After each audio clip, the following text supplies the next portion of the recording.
Welcome back to another edition of the Prepper Recon Podcast. Our mission is to bring you great interviews with preppers from around the world so you can be better informed and better prepared for everything from a hurricane to the end of the world as we know it. I've been purchasing gold and silver from JM Bullion since before they were a show sponsor because they had the lowest overspot price of any dealer I've been able to find. JM Bullion now offers free shipping on all orders, and Prepper Recon podcast listeners will get $5 off any order over $300. Just go to jmbullion.com and use coupon code PR5 at checkout. Today's guest is Jim Thompson. Jim is the organizer of the Life Changes, Be Ready, Preparedness Expos, as well as a tactical defense educator. Jim, thanks for coming on the show. Mark, thanks for having me. It's a pleasure to be here. Oh, absolutely. It's a total honor to have you on the show today. Can you tell us briefly about how you got into the preparedness education arena? Well, Mark, back in the late 90s when Cindy and I, actually it was probably 97, 98 when Cindy and I started prepping, we started on our own personal journey, and through that journey we started to form friendships with other like-minded individuals in our local community. And through that, we actually formed several prep groups that met in our home and various homes for quite a while. And we decided that this was something that a lot of people were interested in, but not a lot of people were talking about. And so that kind of launched our venture into preparedness training and forming groups, and the expos were born out of that, and here we are today, putting on some pretty good expos, and, the coming year is going to be really, really good for us as well, as far as having, the training academy and things like that. We've got some new stuff that we can't really announce yet. It's almost finalized, and when we get that going, we're going to be excited, and we're going to be able to offer some really incredible training opportunities for people. Well, we'll definitely get you back on the show when it comes time to announce your new projects, because I was at your last Preparedness Expo. I had a booth there, and it was just a world-class event, and everybody else, it was my first expo, but everybody else that had been to multiple expos told me, don't expect this when you go to other expos, because once you have been to a Life Changes, Be Ready Preparedness Expo, you're spoiled, and nothing else is going to measure up. Thanks for the kind words. We appreciate that. We work hard at it. We really do. Absolutely. And most people, when they think of prepping, they think about the beans and the bullets and the Band-Aids. But I would say a big part of prepping is situational awareness.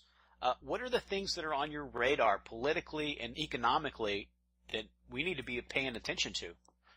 That's a good question. And you talked about situational awareness, and in the tactical arena, we're constantly harping on being situationally aware when you're out in public and when you go to the shopping venues and malls. Everybody we train, and we ask our clients and the people that we're involved with to be tactically aware. And yet we see so many people that are not tactically aware of the political and economic realities that we see being played out. Just the fact that our experience, there's a large Christian element to preparation. It seems that a lot of the attendees at our expos are Christians or religious people, and yet we don't see the church leadership stepping up and carrying that banner, and we don't see our government leaders carrying that banner and saying, look, the economic realities are such that, we've got $17 trillion in debt. We have a Congress that seems to be oblivious to the people that put them in office. And it makes you ask the question, are the government and church leaders distracted, blinded, apathetic, or apostate? I don't know the answer to that question, but they are doing what they're doing, and I think we need to be aware and start really paying attention to the economy, the political arena, and what's going on in our daily lives in our communities. And as you just mentioned, we don't hear a lot from church leadership about preparedness. And that's despite the fact that an overwhelming amount of preppers are Christian. Why do you think that is? Are they are they distracted, or you mentioned a couple other things there. Can you go into depth about that a little bit more? Well, I don't know. I don't know whether it centers on a blindness. I don't know whether it centers on fear, or there are some significant ramifications for pastors and church leadership concerning the 501c3 rules as far as political activism and things like that from the pulpit. I think there may be some aspects of that. I think also that while there are significant numbers of Christians that are into preparing, and Jews, and it centers on our Judeo-Christian ethic. I'm not sure what's driving it and why it seems that the church leadership has stuck its head in the sand on this particular issue. Let me say this, that back in the 70s, there was some talk about collapse, and there was some talk about end times, and many churches bought into that. Many church leadership groups bought into it, and a lot of them prepared, a lot of them put back a lot of food, and it never came to pass. And so I think there may be an atmosphere of feeling or being jaded by those experiences. I'm not sure. That's purely speculation on my part, but I think that may play into it a little bit. The other aspect is there is some apathy, and there is the belief. In fact, I was looking at one of our keynote speaker in the November event, David Kobler, has just posted a video on his YouTube channel talking about that he just wants to pull his hair out sometimes when he hears Christians in his area and in his church, talking about the fact that they don't need to prepare, that God will take care of them. And I think there's an element of truth there, but I also think that a prudent man looks ahead and sees danger and plans accordingly. The old adage goes, if you want potatoes, you can pray that God will provide the sun and the rain, but you better bring a hoe. And I think that where preparation is concerned, that's true. And I think if the body of the church, the believers, start putting pressure on the pastorate and the leadership to recognize that there's some things on the horizon that seem scary, and we'll just have to see how that plays out, and hope that it's not apostasy or corruption. The old adage, a fish rots from the head down. And so we'll have to see how that plays out. Yeah, and I hear that a lot, that, you just need to have faith and trust God. And I do have faith and I do trust God. And that's why I believe verses like you just quoted from Proverbs 22:3 that says, the prudent man sees danger and takes refuge, and the fool keeps going and suffers for it. So I think that my faith causes me to believe those types of verses. So I think that's practicing my faith by taking God's advice and being prepared. Yeah, I mean, look, God gave Joseph some pretty specific direction to go prepare, and we can see other examples of that throughout history, whether it's in the church or whether it's in governments themselves, that become aware that there are situations where the government's concerned. Though I think there is a certain amount of corruption, and that corruption is probably being fueled by the amount of money that's to be made, or just floats around in D.C. and the state houses and stuff like that. Lobbyists just throw money around like it's crazy, and so that has a tendency to corrupt. Yeah, speaking of corruption, I just watched a fantastic PBS Frontline episode called To Catch a Traitor. It was an in-depth look at Stephen Cohen's hedge fund, SAC Capital, and it looked at the insider trading practices that were all through the company. And, of course, like John Corzine, who blatantly violated the sacrosanct law of not commingling customer money with the fund's money, Cohen's still walking around scot-free. So is John Corzine. Yeah, they both are. I think Corzine's trying to open another firm, actually. Yeah.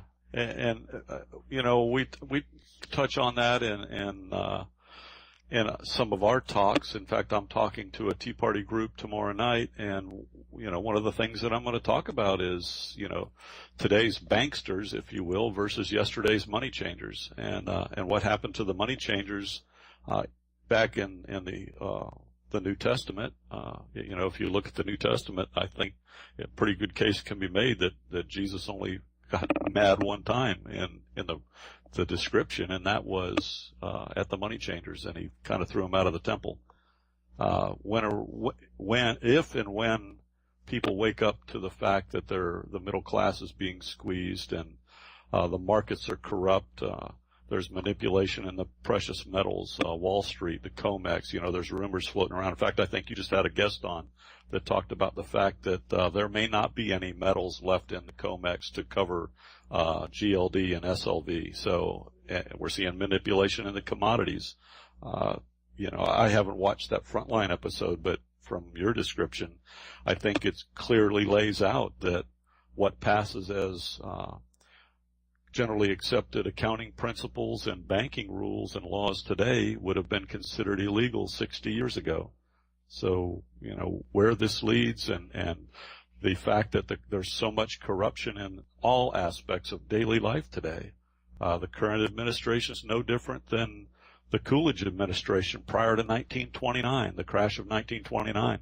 All the talking heads of the day, the politicians and the owners of the markets and the trading platforms are all saying that its system is sound and that there's nothing to worry about. Unemployment's down to 6.7% today, yet there's 91 million people that are out of work. So how do you balance that, the reality of the numbers and the fact that it appears that the current administration and past administrations cooked the books? There's manipulated markets and data. The government data can't be believed or trusted. I don't know if that Frontline episode talked about regulators, but most of the regulators today that are overseeing the banking industry and the markets and things like that are former industry insiders. They actually are hired by the government from industry, and those ties have a tendency to overlap and blend, and it becomes hard to see what's going on. I mean, we've seen the repeal of Glass-Steagall, and we've seen the implementation of the Dodd-Frank banking rules, and look at the condition of the markets in the banking industry today. Very, very fragile. Yeah, one of the things that the Frontline episode focused on was this massive gray area in between what is considered actually insider trading and what's acceptable. And Stephen Cohen was on video during his deposition in the episode saying he didn't really know. He didn't really know where the line starts and where it ends between, what's a rumor and what's insider trading. And there seemed to be some confusion amongst even the FBI agents that they were interviewing that had arrested a lot of the people from his firm. And the corruption just runs all through the gamut of government and the financial system, like you said. And is all of this corruption, is it unprecedented, or have we seen this movie before? It's my experience based on what little knowledge I have and what research I've done that we have seen this movie before.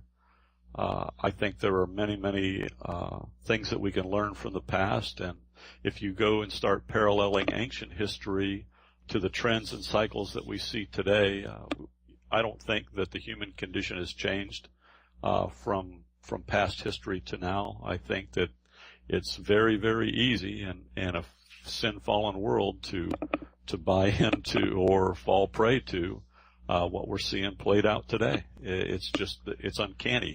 In fact, if you want to get cliche, we can go back to the old adage: those who do not study and learn from history are doomed to repeat it. I mean, it's obviously a paraphrase, but the Old Testament verse in Ecclesiastes, I believe it's 1:9, says that there's nothing new under the sun.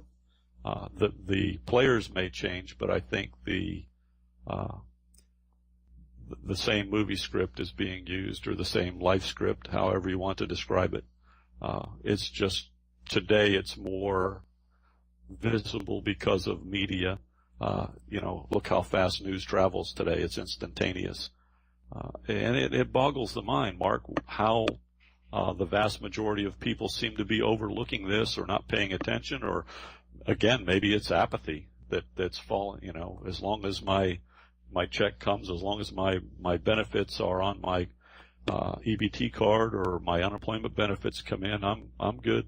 And so that may be part of it, but that's a very fragile position to take, because those benefits and that card are not a sure thing. It's it's a real fragile relationship that we see being played out. And we talked a little bit about the manipulated jobs numbers that we just got as well. You said 6.7%, but we now have, and like you said, it's largely because so many people have just absolutely given up, because we didn't see that many new jobs created to make up for a 1/3% drop in 1 month. The labor force participation rate is now 62%. We haven't seen that number since the 70s. And in the 70s, most homes were a single income earner home, where the wife stayed home and, Ward came home after work and June had on her apron and dinner was on the table, and she had milk and cookies for Wally and the beaver.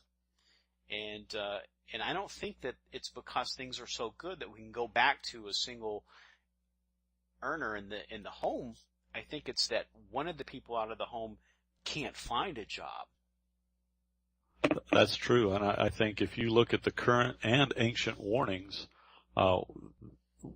prior to turmoil or economic uncertainty or even collapse, in the olden times, you had the prophets that were saying, look, we need to change our ways, and even in looking at secular history and looking at the historians, they were given the same warnings that the religious leaders and the prophets were giving. I think it boils down to our short attention spans. I use the term generational amnesia. Again, if we go back to the Great Depression, the same warnings that we see being played out in today's markets. I mean, there are gentlemen like Peter Schiff and Max Kaiser and Jim Rogers. They're all saying, look, things don't look good. You can go back to the Great Depression, and there were those same voices saying, hey, things don't look good. But on the flip side of that, there were political leaders and banking leaders that were saying, no, the fundamentals are sound. And look at what the Federal Reserve's doing. I mean, when they just made a big deal about reducing quantitative easing by $10 billion.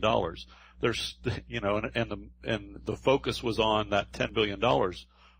Look at the other side of that equation. There's still $75 billion a month being pumped into the economy.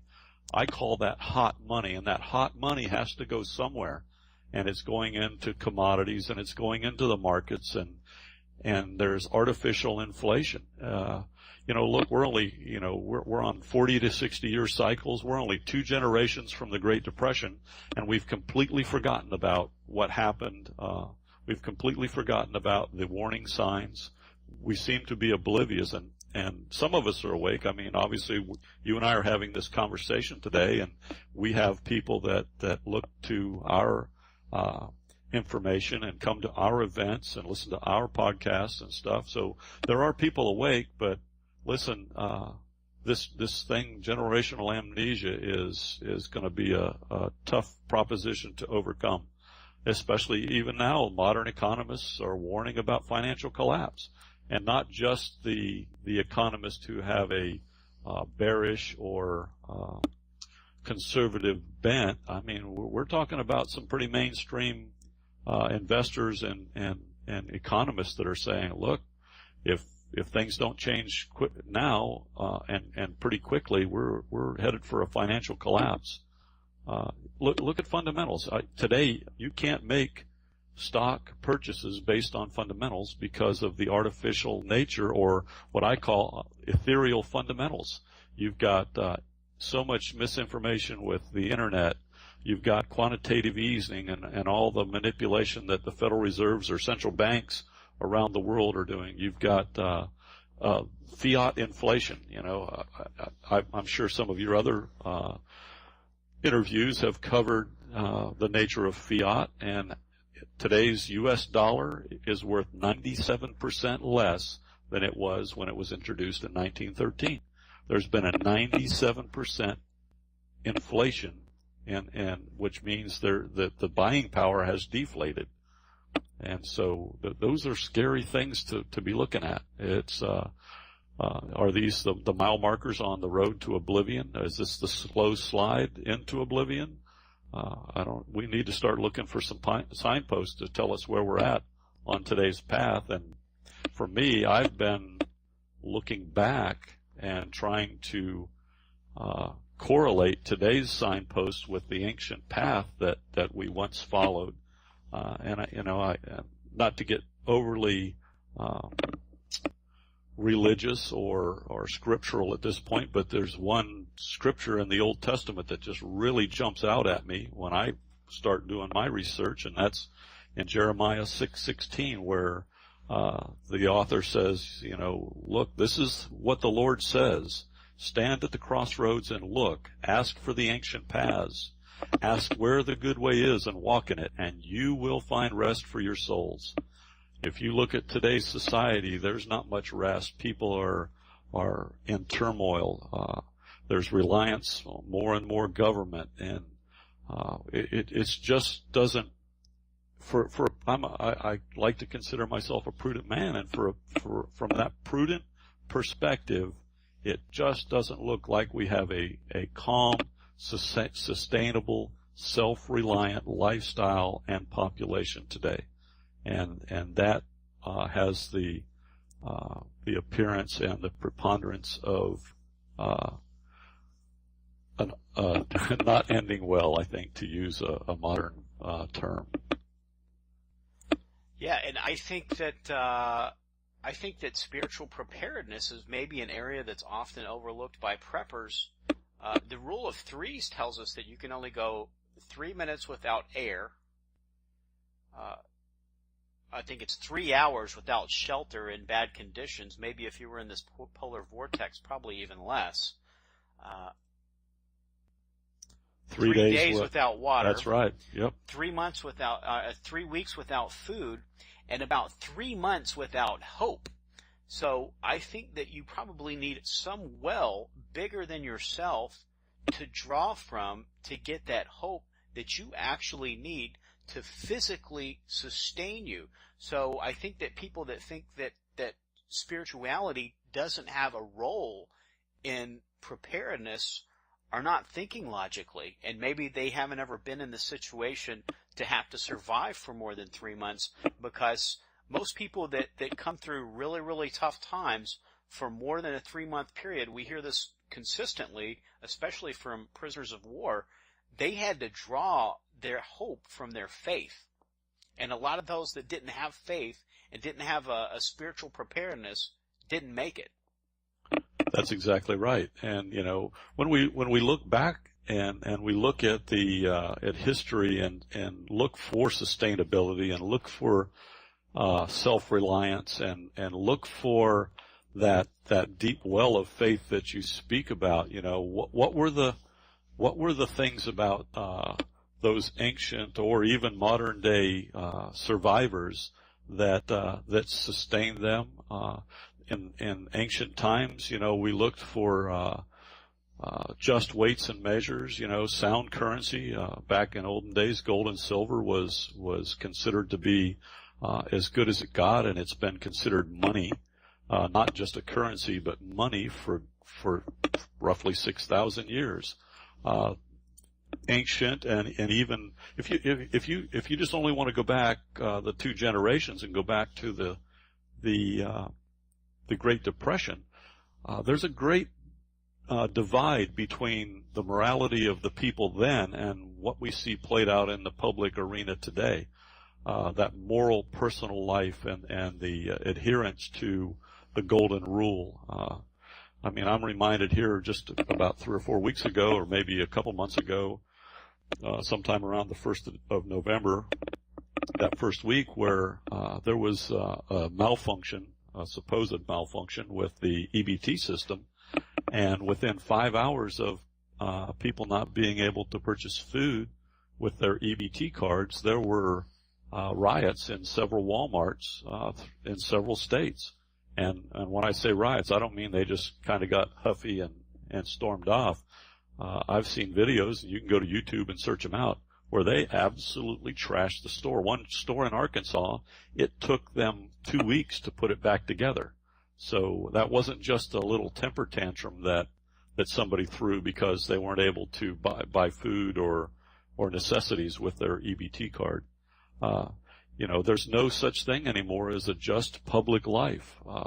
Today we glorify twerking, and we have politicians that get caught, texting pictures of themselves in compromised or unflattering positions to strange people and strange women. I mean, I'm reminded of Anthony Weiner and client number 9, Elliot Spitzer, and we see that glorified, or at least permitted. I mean, 70 years ago, those people would have been run out of town on a rail. There is no personal responsibility and honesty in the public realm anymore to speak of, and those that do seem to be honest and responsible are somehow vilified or viewed as suspects or terrorists or I mean, I just learned yesterday that a friend of mine who had allowed an Appleseed event to be hosted on his property was viewed by the local law enforcement all the way up to the local FBI agents as being someone to be watched. And boy, that is troubling. And what was once right is now wrong, and what was once wrong now seems to be viewed as right. There's no respectful, God-fearing leadership anymore. I think there are some great examples in the old writings and in the scriptures. In the scriptures, King Josiah comes to mind. I mean, when he was made aware of the error in public life, he changed things dramatically. And so it's troubling to look at today's society and look at how fast it can unwind. And that should give everyone listening today even that much more impetus or motivation to become even more prepared, so that in the event that there is some economic or social unrest, that they're not having to go out and buy food or water or necessities while some of this stuff is going on, that they're able to stay home, stay off the streets, and take care of their family and their neighborhoods. And you mentioned just weights and measures. And earlier I used the analogy of June Ward Cleaver, and you had the family where one person was able to go out and work and the other person was able to stay home and take care of the kids in the home. And we're actually making more money than Ward Cleaver was bringing home in a nominal value on his paycheck. So is the dollar, is that the problem, that the quality of the dollar that we're earning, even though we're getting more of them, has less value than the dollar that Ward Cleaver was bringing home? Absolutely, and I think we touched on it a few minutes ago with, in 1913 when the Federal Reserve System was voted in, they were still tied to a gold standard, and gold had value, roughly, whatever it was at the time. I think it was revalued during the FDR's presidency, and in 1971, Nixon took us, he separated us from that gold standard, and all of a sudden he untethered the dollar from tangible assets, and it became a true fiat currency, and has been allowed to be printed into oblivion. Look at the amount of intervention the Federal Reserve has given in just the last 5 years, since 2008, 2009 timeframe, with TARP and all the bailouts and quantitative easing. What happens to the value of a currency when you continue to add more and more of it into the supply? It devalues or devalues that purchasing power.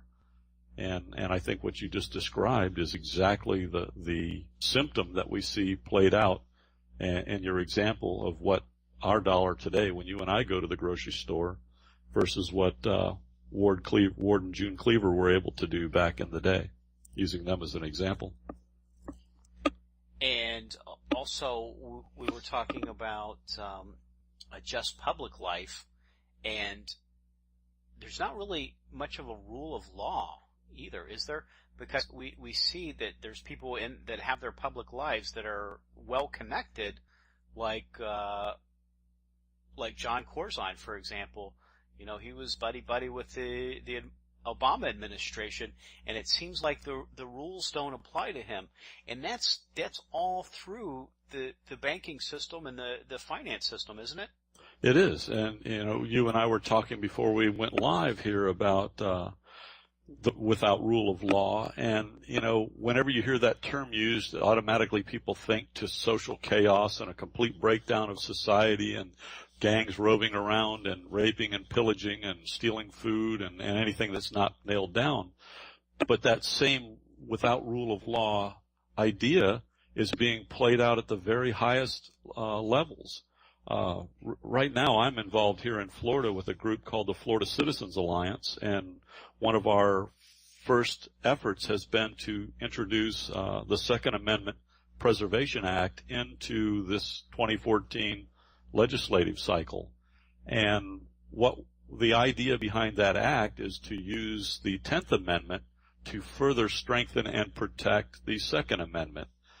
And the term used is called nullification, where when a state government feels that a federal law has usurped its sovereignty and authority, that they can refuse to enforce that law, thereby nullifying it. And everybody says that nullification, or the part of the argument that we've gotten back regarding that is that nullification won't work. And I would argue that nullification is in full bloom right now in the progressive elements of government, in that they've recently decided that the Defense of Marriage Act was, that they weren't going to enforce it, thereby nullifying it. Recently in the state of Utah, we saw where gay marriage had been, a federal judge had ruled that Utah's prohibition was unconstitutional. And then we see the state appeal to the Supreme Court, and we see someone who is viewed to lean on the progressive side, Justice Sotomayor, we see her actually stay that federal ruling and rule that the state doesn't have to honor the marriage, the gay marriages that are being allowed to take place. And we see the Attorney General of the United States step right in and actually go against or nullify the Supreme Court justice's ruling by publicly saying that the United States government will recognize gay marriage. And so all of those things, when you look at them in their entirety, speak to without rule of law. And again, it goes back to my poor little statement at here a few minutes ago about a fish rots from the head down. When you have lawlessness and you have apostasy at the highest levels of a church, of a city government, or the federal government, the rule of law seems to be thrown out the window. And what that translates into, Mark, is that if we see our highest law enforcement officials thumbing their nose at law, what does that say psychologically or subconsciously to the populations who have to adhere to those laws? There's a hypocrisy there, and everybody says, well, if they're not doing it, why should I? And that's when you really start to see a society, a government, and a local economy and national economy slip into what we're actually seeing today. And you were speaking a little bit about the EBT cards and the temporary outage that they had a few weeks back. And they cleared out those shelves in about 5 hours. And I saw videos of several different stores where the shelves were just completely empty. And I think that's a little bit of a harbinger of if we ever had that sort of a thing that really happened and it was more than 5 hours. And we don't know. You mentioned you don't know if it was a glitch. And there's also some speculation that because that was right before the last budget crisis we had was about to shut off funding for EBT cards. So that may have been some type of a dry run to get a feel of how bad things would be if they weren't able to get those EBT cards funded. I think that's a great analogy. Let's move up just to in the last 3 days. I think 3 days ago there was a chemical spill in West Virginia, and it polluted some water supplies. It has been wreaking havoc in the particular area that the spill occurred. I just saw a news report here a couple hours ago that there has been widespread unrest because the authorities haven't been able to get enough water and food in. And in fact, I think even Matt Drudge had up on his Drudge report a picture showing empty shelves that have occurred just in a matter of hours due to a chemical spill. These types of things are, it talks to the weakness, and part of the things that I talk about when I speak to groups and about preparation is the fragility of today's food delivery system. I'm sure that many of your listeners are aware of the term just in time, and today's food delivery system is just that. It is a just in time food delivery system. Here in Florida where we live, there is a large grocery chain called Publix, and I think they've expanded into the southeastern United States. Very, very well run, very conservative company, but they've embraced just in time inventory systems. And a friend of mine has been with Publix. He started when he was 16 years old. He's now a store manager. He's been with them for almost 36 years, and maybe even longer. And he says in his store, depending on the item, he only has a 3 to 7 day inventory in the back warehouse under normal conditions. So what happens when there are abnormal conditions? Those 3 to 7 day inventory turns go right out the window. And it brings us to another aspect of the food system that our modern lifestyles are more demanding. Technology, which was supposed to have the effect of creating more leisure time for us, has actually created a system where it's more demanding. There are more demands for our time, as well as the types of lifestyles that we lead. Especially if you have children and soccer and cross country and high school and middle school and all the demands that children's education places on families today, has led to a growing dependence on prepared food, and most of that food is prepared outside the home. You go to your freezer and you grab some pre-prepared meal and you throw it in the microwave, and 3.5 minutes later you've got an entree, and you boil some rice and throw it out on the table, and everybody grabs a bite and away they go.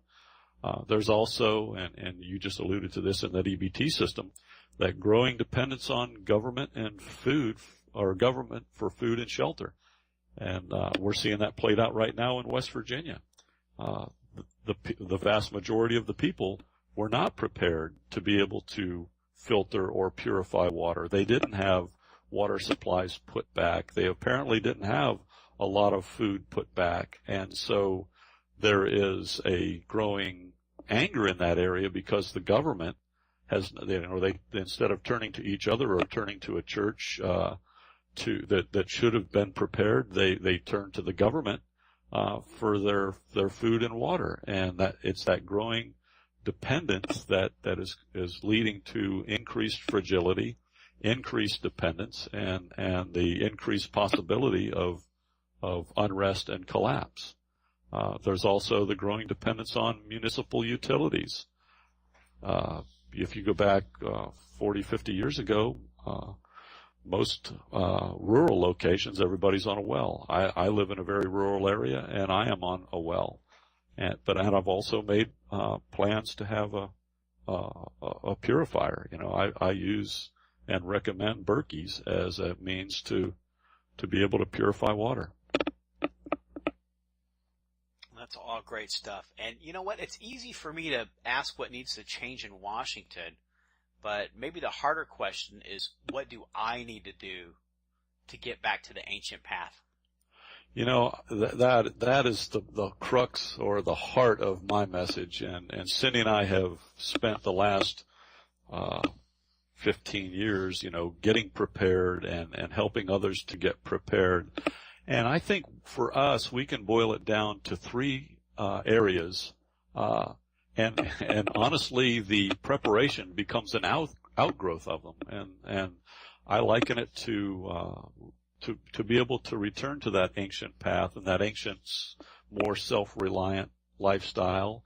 The three items are faith, family, and fellowship.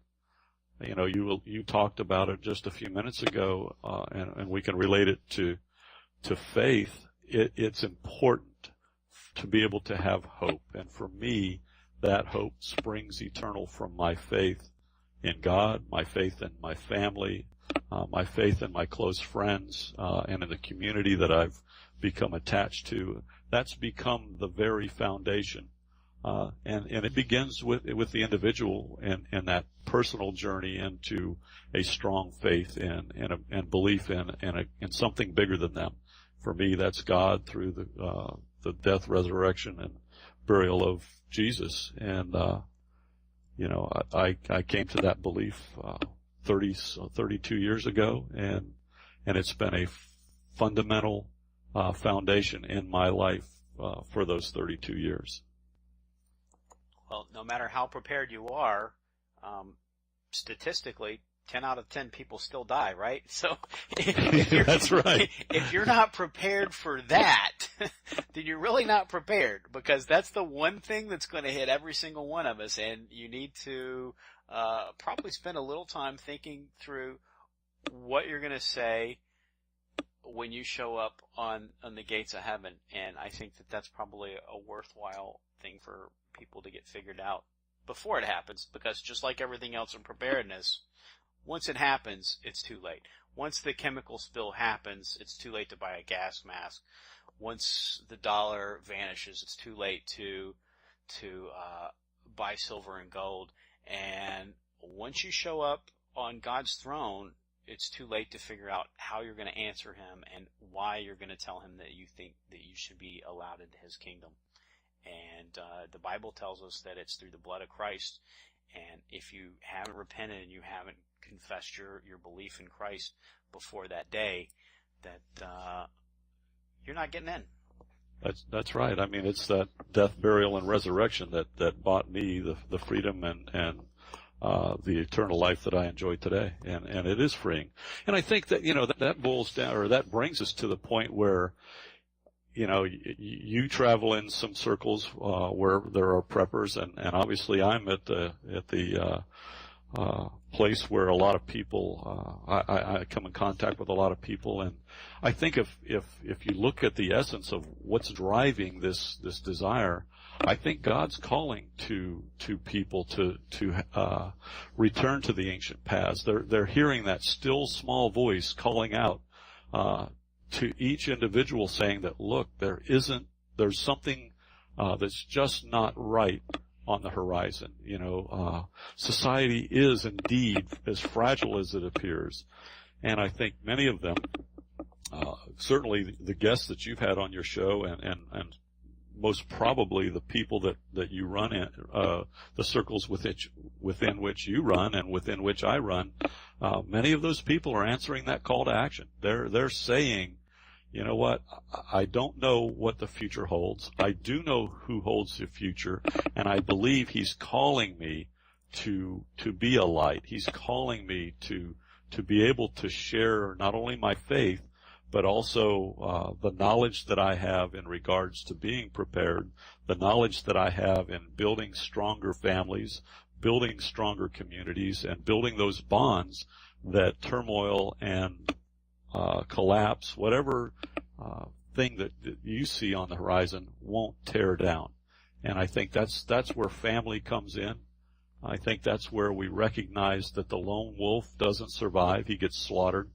I've seen several scenario type reality shows on the various cable channels, and you invariably see the guy that stockpiled 1 million rounds of ammo and 25 cases of toilet paper and a safe full of guns, and while those things in and of themselves may represent what we should all aspire to, I think given that militant attitude, that person doesn't survive. It's the people that are able to join together in their neighborhoods and join together in their congregations and join together in their families and strengthen those relationships, strengthen those family ties, those marriage bonds. Those are the people that not only will fare better in a turbulent time, but they will also be in a position to rebuild their communities and their churches and their towns and cities after that turmoil subsides and some sanity returns. It's important. For me, and I have by today's standards, a large family. I have 4 children, and I've taught them all to be self-reliant in the fact that they're the ones that have to provide their drinking water. They're the ones that have to provide their food. They're the ones that have to provide for their personal protection. And I've shown them as they've grown up how to do that. And I've also shown them the importance of those family ties, those marriage bonds. My daughter just married in August, and the gentleman that she married, I am happy to call son. He is a swell guy. And I hope that the fact that that Alyssa, my daughter, saw her mother and I work through the inevitable issues that couples encounter in their marriage life. I hope that she saw us work through those, and the fact that we're still married 25 years later. Those things are important, and that's how we teach that next generation what's important, that a job is good, that a nice home is good, but the things that are eternal are those family ties, those close relationships, and as people move into marriage, that those marriage bonds become paramount in helping us to weather the inevitable trials and tribulations we face in life. It's important, and an outgrowth of that, and something that we're seeing, and especially in the world of preparation and survival, is people relocating. Many people are realizing that they live in cities that pose tactical and security and survival issues if things are to play out as some people have said, and so many are relocating closer to family. We're seeing people live longer today, and so we're seeing grandpa and grandma come to live with the families, because the longer lifestyle or longer lifespans have and dwindling resources have created a situation where it becomes necessary to return to those family communities and to foster those relationships. We're seeing more intimate nuclear family models in certain communities, and we're seeing the degradation of that in the larger view of society. And you see every night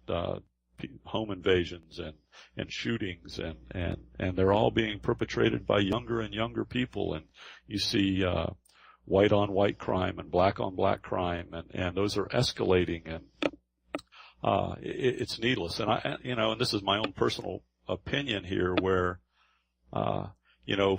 you talked about Ward and June Cleaver, and the fact that Mom was home when Junior got home, when Wally and the Beaver came home from school. Mom was there with a snack and wanted to hear about their day.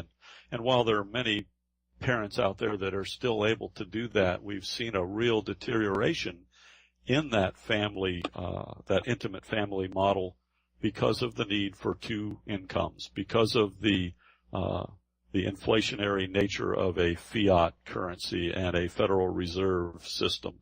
We've seen how that has played out and how it has destroyed that intimate family. We've seen the rise of daycare, and it's my opinion, but we've seen a deterioration or an increase in gang-like behaviors in these young kids go, and it's to daycares, and as they progress through it appears from my perspective that we've seen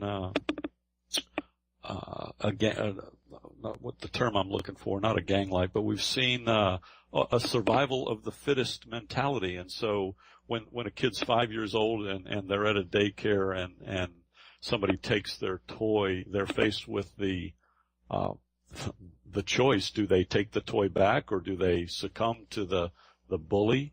And so when they get to be 15, and here they are out on the street, and they're faced with those same choices, they're making poor choices in that some of them retaliate and they fight back, and you've seen it played out in the big cities with gangs, and turf wars, and even in the smaller, more urban communities, we still see those types of incidents on the nightly news, and I think it boils back down to the intimate family model. The nuclear family model has been degraded because of financial pressures.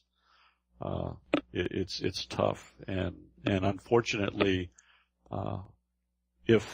and I don't, again, I'm going to step out on a little plank here, but if a kid isn't getting that direction at home, we're built such that they need direction, and if they're not getting it at home and they're not getting it in their smaller communities, they have a tendency to gravitate towards those that will give them what they're looking for, even if it's unhealthy or dangerous or not conducive to being a fine, upstanding member of the community. And then you were talking about families, but now a lot of folks, and you also said that a lot of people relocate, a lot of folks are now transplanted away from their family, and so now they're in a community that maybe they're not near their family. What do those people need to do to get their community organized for preparedness? We always talk about operational security, which is sort of not telling anybody anything they don't need to know, but is there a way to balance that and maybe take the initiative to start a small group or get some people from your church together and start talking about preparedness? I think so. I think that brings us to the third element of what I laid out earlier about returning to the ancient paths. That brings us to the fellowship aspect of it. And every one of us in our daily life comes across countless people. On church, on Sunday we go to church, or Saturday, whatever day you go to church, and you're surrounded by people that have a common spiritual interest, and certainly even in fraternal life, whether you belong to a fraternal organization, you come in contact with lots of people. And what I recommend, and we've had several speakers at our last event, David Kobler touched on this, and so did Charlie Hogwood, about creating mutual assistance groups and looking for those that are like-minded. That puts the onus on us to create like-minded communities in our neighborhoods. Certainly when you're living in a neighborhood and what we like, or what we see today, in the urban areas, you've got these, gated communities, and And certainly those people live there because they like the aspect of the security that represents, and so do their neighbors. And so it's easy to start up a conversation by saying, boy, did you see on the news last night the home invasion that happened over on so-and-so? And you can use that as a means to start the conversation. It helps you to begin in a non-threatening way. You know, if you go to your neighbor and say, boy, you know, I'm just convinced that the economy's going to collapse tomorrow, and all hell's going to break loose, and we're going to see these roving, you know, those people their eyes are going to glaze over, their ears are going to close, and you're going to lose them.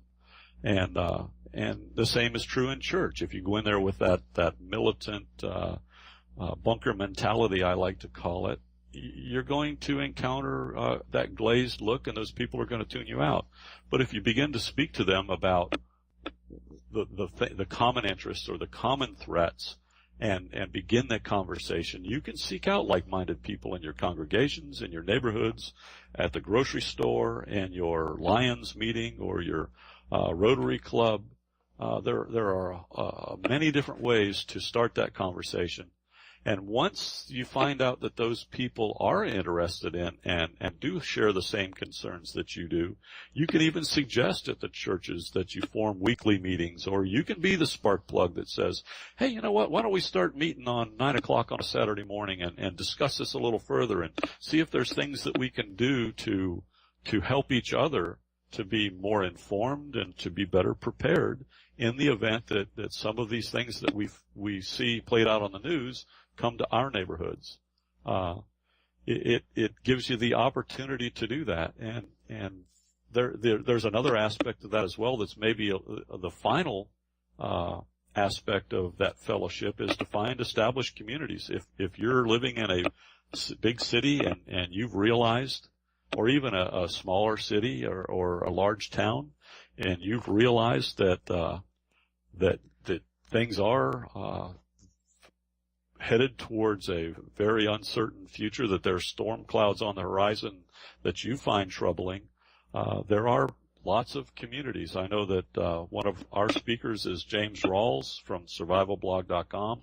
He's long been an advocate of relocating to the American Redoubt in the Idaho, Montana, Eastern Oregon, Eastern Washington area, and he's written extensively on it. A lot of the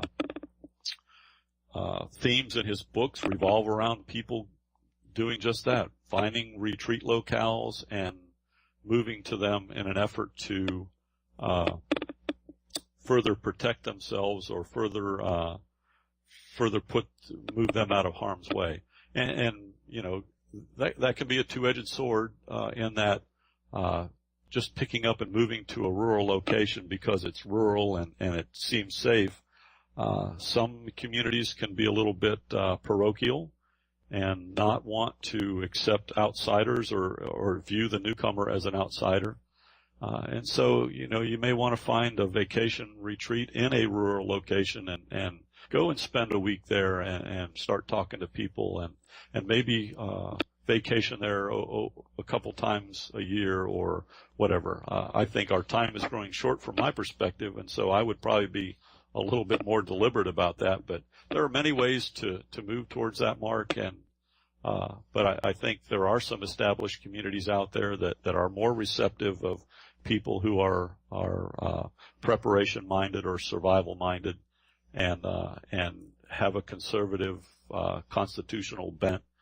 Many of the people that we see moving to these communities are indeed constitutionally conservative people with a libertarian bent, if you will, and so that gives some common ground to accepting newcomers. There's a lot of different ways, and there's some good material out there. Again, James Rawls has written extensively. David Kobler's talked about it in his talks. He's got some good videos up on YouTube. A Guy Down Your Way in South Florida has Charlie Hogwood. He's been a long time friend and speaker at our events. Has a book out right now talking about how to do just that, how to set up communities, how to set up communities in your neighborhood and your churches with like-minded people that are willing to pull together at the appropriate time to make sure that they can indeed protect themselves and weather some uncertain futures. Yeah, Charlie's book's great. It's very, very thorough for anybody trying to put together a mutual assistance group. It goes through the different types of leadership styles that you can have for a group, and how to integrate new members, and how to deal with conflict. It's very, very thorough. It's fantastic. And you were talking about the readout. We just had Fox 519 from Radio Free Readout on a couple of weeks ago, and one of the listeners wrote in that he enjoyed the show, and he wanted to know where the Florida readout was. And I said, well, that's sort of like an oxymoron. That's sort of like jumbo shrimp, because as you said, James Ross spoke at your last conference, and he pointed out the fact that we just have too much population in Florida the resources here can't support the population in a grid down scenario, because we're importing most of our food here, and the land and the resources here just don't support it without those systems of support. Now, one of the things you touched on earlier was the Great Depression, and you talked about how we're a much less moral society now. They weren't playing the knockout game during the Great Depression. In fact, churches had soup kitchens, and people did fairly well, but another reason people did fairly well was because 10% of the population lived in cities, and 90% of the population lived in rural areas where they could produce their own food. Now we have the exact opposite demographic, where 10% of the population lives on farms and 90% of the population lives in the cities. So is this a potential problem if we go through another similar episode as the Great Depression? Oh, I think absolutely. In fact, one of the things that I talk about in my talks when I'm speaking to groups about preparation here in Florida, and Rawls talked about the I-4 corridor. I've been here 52 years. I moved to Florida in 1962. In the county that I lived in, or I live in now, in 1962, there were about 30 to 35,000 people. I don't know the exact numbers, but it was less than 40,000 people lived in the whole county. The county's 73 miles long and about 25 miles wide, a long, narrow coastal county. And today, in that same county, there are almost 600,000 people live in that county. If you take and look at a map of Florida, somewhere just south of the Space Center, or the Cape, you'll see a town called Melbourne, Florida. And if you look on the west coast, you'll see a big city by the name of Tampa. And if you drew a line from Melbourne, Florida to Tampa, Florida, and counted the people that lived south of that line, I would venture to say, I don't know the exact numbers because I haven't set and totaled them up, but I would say that it is in excess of 17 or 18 million people, possibly pushing 19 million people. There's only two ways down there. There's the I-95 corridor, and there's the I-75 corridor. And the turnpike does run kind of diagonally across the state. But if you can't get the food down and necessities down those two corridors, you've got a huge population, especially you get into Miami, the Miami-Dade area, and Broward County, Fort Lauderdale, West Palm Beach. Anywhere south of there, the density is just incredible. And that there's a lot of people to be fed, and if you can't feed them, what happens? That could unwind rather quickly. And it brings us to the final thing in my talk, and that's personal preparation. We've talked extensively today about the past, and if you look at the ancient peoples of the world, most of those populations and even the larger population centers were self-reliant. They did just what you described, Mark. They produced their own food. In my own personal life, growing up here in Florida, I was privileged enough to get to spend summers on a dairy farm in eastern Ohio that an uncle owned, and I spent my summers watching the life cycle, watching animals born and live and die, and watching food, seeds planted and grown and cultivated. And my maternal grandparents lived in an area of western Pennsylvania where all the neighbors had gardens. They all lived on plots of land that ranged from an acre to 10 or 15 acres, and they all had gardens, and they planted them every spring, and they ate all they could, and what they couldn't eat, they canned. And they provided for their own health and well-being, and they were healthier because they ate food that they grew, and it was fresh out of the gardens, and they slaughtered their own rabbits and chickens, and they ate their own eggs, and lived just a far more self-reliant lifestyle. And even the founding fathers, I mean, if you look back, the ancient people could withstand disaster, they could withstand hardship because they weren't dependent on somebody else for their food and water. They depended on themselves and their families for that. The founding fathers, those people lived prepared, and they withstood the hardships associated with revolution. You know, if you look at Revolution 1.0, and the founding of this country, everybody lived prepared. And when hardship came, yeah, war was ugly, and war is ugly. And war has a devastating effect on countries and populations, but the people that did survive did so because they could provide for themselves. When we look at the coming hardships, it calls for people to be personally prepared. It calls for prepared individuals for things like leadership in the communities and families. It calls for prepared individuals so that they can sustain their families and their neighborhoods and provide comfort. You know, we forget about that it's those communities that provide comfort from the harassing elements of war and collapse and hardship and depression. You know, the human psyche can only stand so much depression, and it's those communities and those prepared individuals that will be able to provide that comfort. And it begs the question: are you ready? You know, I know, Mark, that you and your wife are pushing that way. I know that my family is pushing that way, and I know countless others that are waking up every day. And I ask, it's one of the final questions that I ask in my talks: are you ready? Can you withstand the hardship? Can you withstand deprivation? And there's no time like the present to start. And we just talked about the event in West Virginia. And after the chemical spills and the water's gone, if you don't have water to drink, you've just placed a 3-day, you've just given yourself a 3-day life expectancy. And from my way of thinking, that's foolish. And so the time is now. Start now. The time's growing short. You know, people can email me. They can email you if they need direction. There's so much in the way of resources today for people looking to become more prepared, to develop communities, to develop self-reliant congregations and families. The time is now, and I'm here to help anybody and everybody that wants to become more prepared and more self-reliant for their daily food, their daily water, and their daily lifestyle. That's all great stuff. And like you said, there's lots of resources out there for folks that want to start getting prepared. And for the beginner, it's overwhelming because you don't know where to start. And I put together a 7-step preparedness plan. Actually, it's in the category side on the left-hand side of the website. So if you're listening on Stitcher, iTunes, or YouTube, you can go over to prepperrecon.com, scroll about halfway down on the page. On the left-hand side, you'll see categories, and click 7-step survival plan. And I've got a companion podcast for each one of those steps as well.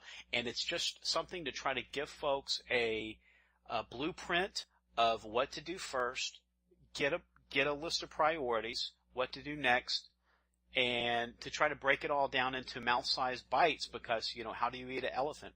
One bite at a time, right? That's right. And that's what we do. And Jim, we're going to have links to Life Changes Be Ready, because your expos are, it's just like, it's like going to prepper college, because the speakers that you have at your expos are just absolutely fantastic. And we definitely want to make sure that people can find you over there. And then you'll also be able to stay up to date with all of the new projects that you're going to be announcing shortly. So, but now for the folks that are listening on Stitcher, iTunes, and YouTube, can you just tell them real quickly where they can find you? Yeah, they can go to lifechangesbeready.com, and they can opt into the email list. We put out emails a couple times a week. that keep, with pertinent information for beginners, intermediate preppers, and long-term preppers. And we also, that will keep you abreast of our schedules of events. And again, I'm excited. Within the next couple of weeks, we've got some major announcements to make, and some major alliances that we formed. And it's just some really, really exciting stuff. And I can't wait to disclose it as soon as everything's finalized. It'll be exciting for life changes, and life changes be ready, and also the following that we've been able to put together so far. Well, fantastic, and I'm excited, and I can't wait to hear either, because I know it's going to be great, because your last expo was just marvelous. So, Jim, thanks again for making time to come on today's show. Mark, thanks so much for having me, and I really do appreciate it, and I do thank you for what you do out here every day with PrepperRecon.com. This episode is brought to you by CampingSurvival.com. Whether your plan is to bug out or bug in, CampingSurvival.com has all of your preparedness needs, including bug-out bags, long-term storage food, water filters, gas masks, and first aid kits. Check them out online today at CampingSurvival.com. Be sure to enter coupon code PrepperRecon for a 5% discount on your entire order. Hey Preppers and Patriots, my new book, American Exit Strategy, Book 1 of the Economic Collapse Chronicles, is now available in audiobook format through Amazon, iTunes, and Audible. Of course, you can still purchase the Kindle edition or paperback edition through Amazon as well. God-fearing patriots and those who believe in the Constitution will find this near-future dystopian novel to be right up their alley. Those who are looking to be more informed about the potential threat to America's financial stability will learn what to watch for and how to prepare themselves for an economic collapse. In Book 1, America is on the cusp of financial annihilation. Matt and Karen Baer face the challenges of Main Street during a full-scale financial meltdown. Government borrowing and monetary creation have reached their limits. When funds are no longer available for government programs, widespread civil unrest erupts across the country. Matt and Karen are forced to move to a more remote location, and their level of preparedness is revealed as being much less adequate than they believed prior to the crisis. American Exit Strategy uses survival fiction to take an in-depth look at the real-life politics and economics behind the issues that are likely to trigger a currency collapse or financial meltdown in the near future. American Exit Strategy is a work of fiction until it becomes history. God bless and happy prepping.